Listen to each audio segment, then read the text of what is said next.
Monsignor Faustin Ngabu had been invited to a conference organized by the non-governmental organization Clergy for Peace Building of Nations, held in Goma on the 21st and 22nd of August, 2025.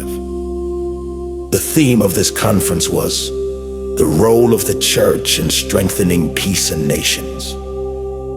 2 months after the conference, Monsignor Faustin Ngabu passed away on the 26th of October, 2025, at the age of 90 in Goma, Democratic Republic of the Congo.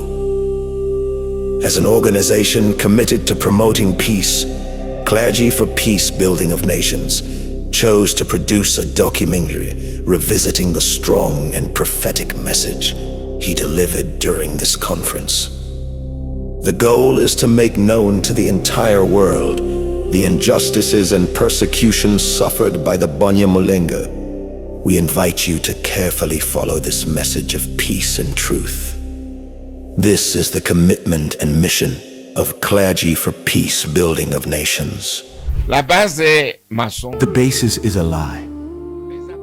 So calling them people who came here in the 1960s is a lie.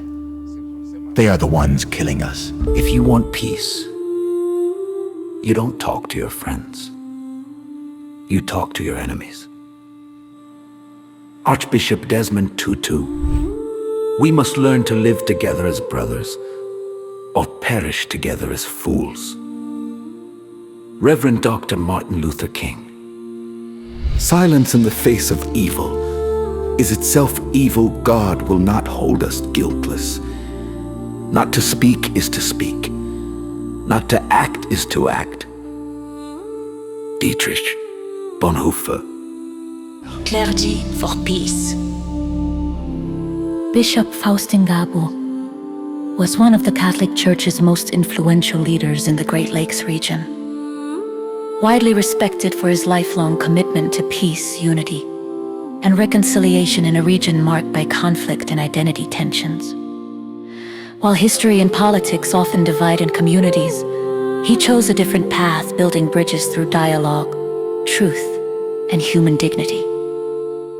Born in 1935, he was ordained a priest in 1963 and became Bishop of Goma in 1974, leading the diocese for more than 3 decades until 2010. During years of war, displacement, and social fragmentation, his leadership meant standing with suffering communities, preaching hope amid anger, and serving as a moral voice when society was tempted to turn neighbors into enemies.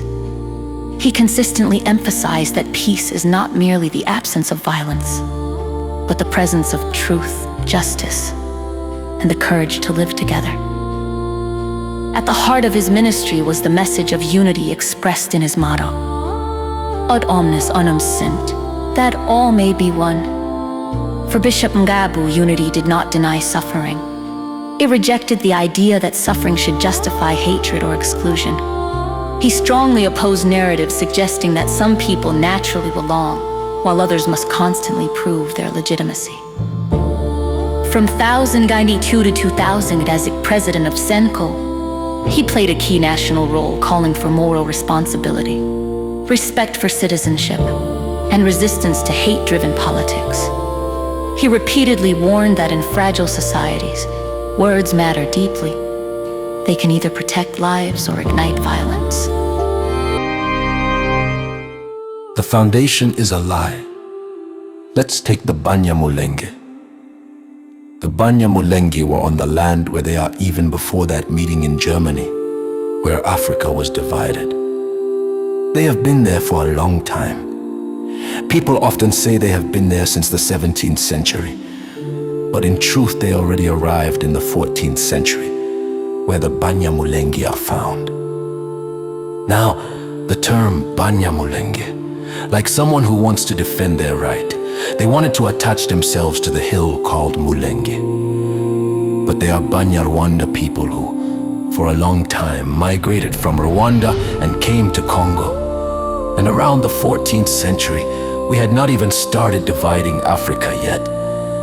So to call them people who came here in the 1960s is a lie, those are the people who kill us. So, as I was telling you here, in Congo there are ethnic groups that are indigenous and ethnic groups that have immigrant origins.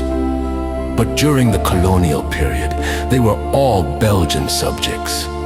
They were not Congolese. They were Belgian subjects. From the point of view, if we had to talk about nationality, they were Belgian subjects. We were Belgian subjects.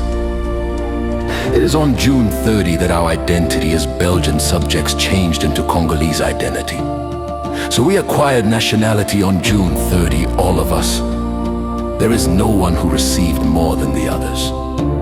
Therefore, there must not be an ethnic group that can claim the right to question the nationality of another ethnic group. That is the truth. If you have the opportunity to speak with others based on your story, let us hold on to June 30, the date on which all of us in Congo received nationality on the same day. Whether we were historically indigenous or of immigrant origin, we were Belgian subjects. So, if we want to put an end to our divisions, we must return to that source.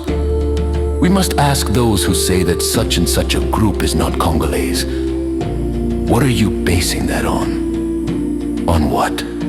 Because all they want to say is, they came here. I told you that BA was Rwanda, Lugari was Rwanda, Gizigari was Rwanda, Jomba was Rwanda. At that time, Bweza did not exist. The grouping of Bweza was created afterwards, so Busanza was Rwanda and so on. So we must ask, how is it that these journalists, for example from Brussels, say, there is no Congolese Munyarwanda? But what are they basing that on? In my view, they do not know their country. Because if they knew their country, they could not speak like that. Or someone who says, there cannot be a Congolese Tutsi. What are you basing that on? Because these people are here. They are alive when people speak. You must tell them clearly. If you do not know how to speak, it is better to keep quiet. Yes, because these are lies, pure and simple. Bishop Ngabu strongly challenged misinformation and exclusionary narratives, particularly those weaponizing identity and citizenship, including debates surrounding the Banyamulenge. He argued that when false histories and labels are normalized, discrimination and violence become easier to justify for him. Truth was not about winning arguments, but about protecting human lives. He placed a special responsibility on journalists, educators, and leaders, urging disciplined, ethical communication, fact-based reporting, rejection of hate speech, and refusal to reduce communities to stereotypes. He believed peace building is also education, teaching societies to question propaganda, reject dehumanization, and use moral authority for the common good.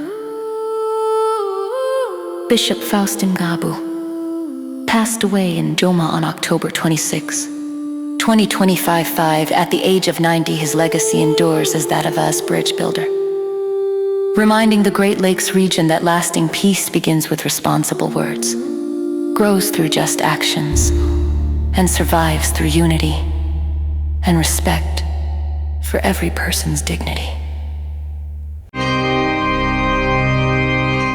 Clergy for peace.